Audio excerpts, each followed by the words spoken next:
نحمدہ و نصلی علی رسولہ الکریم اما بعد فاعوذ باللہ من الشیطان الرجیم بسم اللہ الرحمن الرحیم رب اشرح لی صدری ویسر لی امری واحلل عقدۃ من لسانی یفقہوا قولی۔ عزیز ساتھیوں، بچوں، بزرگوں اور جوانوں اور تمام خواتین، السلام علیکم ورحمۃ اللہ وبرکاتہ۔ سیرت النبی پر ہمارا سلسلہ جاری تھا۔ ہم نے زید بن حارث رضی اللہ تعالیٰ عنہ کے بارے میں پچھلے چیپٹر میں جانا کہ وہ کون تھے اور کیسے نبی کریم صلی اللہ علیہ وسلم کی خدمت اقدس مبارک میں ان کی حاضری ہوئی اور کیسے آپ صلی اللہ علیہ وسلم نے ان کو حاصل کیا۔ یہ بات مکمل ہوئی اور اس کے بعد ہم اس سے آگے آتے ہیں۔ مردوں میں سب سے پہلے سیدنا ابوبکر صدیق رضی اللہ عنہ ایمان لائے۔ آپ نبی کریم صلی اللہ علیہ وآلہ وسلم کے پہلے ہی دوست تھے۔ حضور کریم صلی اللہ علیہ وسلم اکثر ان کے گھر آتے اور ان سے باتیں کیا کرتے تھے۔ ایک دن حضرت حکیم بن حزام رضی اللہ عنہ کے پاس بیٹھے تھے کہ ان کی ایک باندی وہاں آئی اور کہنے لگی، آج آپ کی پھوپھی خدیجہ نے یہ دعویٰ کیا ہے کہ ان کے شوہر اللہ تعالیٰ کی طرف سے بھیجے ہوئے پیغمبر ہیں، جیسا کہ موسیٰ علیہ السلام تھے۔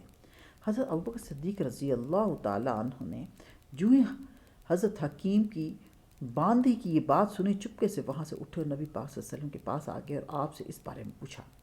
اس پر آپ صلی اللہ علیہ وسلم نے حضرت ابوبکر صدیق رضی اللہ عنہ کو وحی آنے کا پورا واقعہ سنایا اور بتایا کہ آپ کو تبلیغ کا حکم دیا گیا ہے۔ یہ سنتے ہی حضرت ابوبکر صدیق رضی اللہ عنہ نے عرض کیا، میرے ماں باپ آپ پر قربان، آپ بالکل سچ کہتے ہیں، واقعی اللہ کے رسول ہیں۔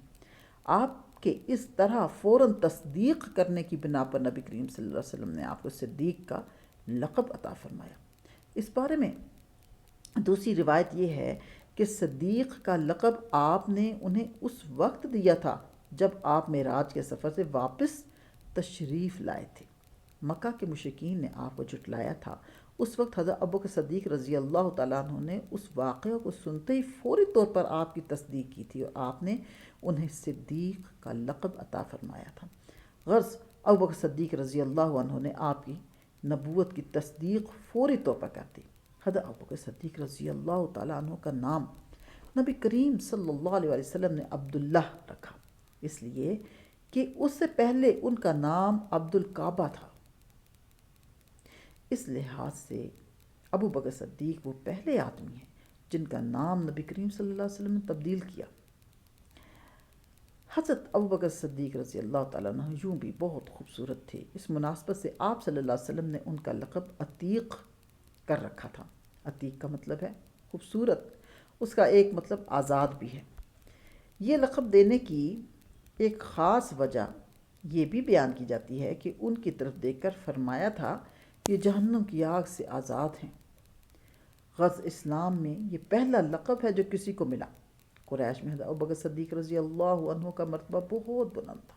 آپ بہت خوش اخلاق تھے، قریش کے سرداروں میں سے ایک تھے، شریف، سخی اور دولت مند تھے، روپیہ پیسہ بہت فراخ دلی سے خرچ کرتے تھے۔ ان کی قوم کے لوگ انہیں بہت چاہتے تھے، لوگ ان کی مجلس میں بیٹھنا بہت پسند کرتے تھے۔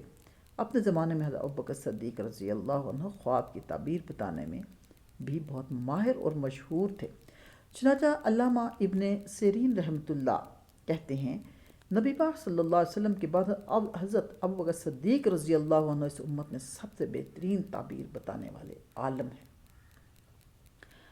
علامہ ابن سیرین رحمۃ اللہ خوابوں کی تعبیر بتانے میں بہت ماہر تھے اور اس سلسلے میں ان کی کتابیں موجود ہیں۔ اس کتاب میں خوابوں کی حیرت انگیز تعبیر ہے درج ہے۔ ان کی بتائی ہوئی تعبیریں بالکل درست ثابت ہوتی رہیں۔ مطلب یہ ہے کہ اس میدان کے ماہر اس بارے میں ابوبکر صدیق رضی اللہ عنہ کو نبی کریم صلی اللہ علیہ وسلم کے بعد سب سے بہتر تعبیر بتانے والے فرما رہے ہیں۔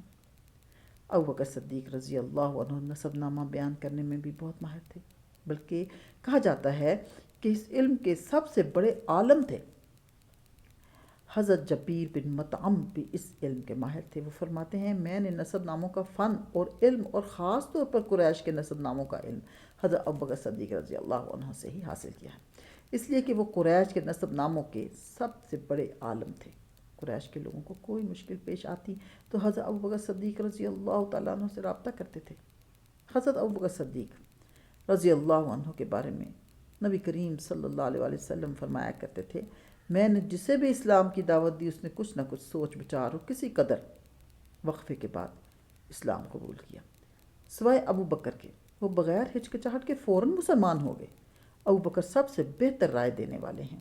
میرے پاس جبرائیل آئے اور انہوں نے کہا کہ اللہ تعالیٰ آپ کو حکم دیتا ہے اپنے معاملات میں ابو بکر سے مشورہ کیا کریں۔ نبی کریم صلی اللہ علیہ وسلم کے لیے حضرت ابو بکر صدیق رضی اللہ عنہ وزیر کے درجے میں تھے، آپ ہر معاملے میں ان سے مشورہ لیا کرتے تھے۔ ایک حدیث میں آتا ہے، نبی پاک صلی اللہ علیہ وسلم فرماتے ہیں، اللہ تعالیٰ نے میری مدد کے لیے 4 وزیر مقرر فرمائے ہیں، ان میں سے 2 آسمان والوں میں سے ہیں یعنی جبرائیل اور میکائیل، اور 2 زمین والوں میں سے، ایک ابو بکر اور دوسرے عمر رضی اللہ عنہ۔ اسلام لانے سے پہلے حضرت ابو بکر صدیق رضی اللہ عنہ نے ایک خواب دیکھا تھا۔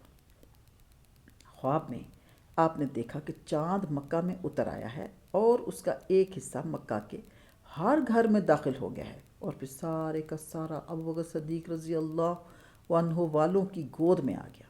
آپ نے یہ خواب ایک عیسائی عالم کو سنایا۔ اس نے اس خواب کی یہ تعبیر بیان کی کہ تم اپنے پیغمبر کی پیروی کرو گے جس کا دنیا انتظار کر رہی ہے اور جس کے ظہور کا وقت قریب آ گیا ہے، اور یہ کہ پیروکاروں میں سے سب سے زیادہ خوش قسمت انسان ہوگے۔ کیا بات ہے!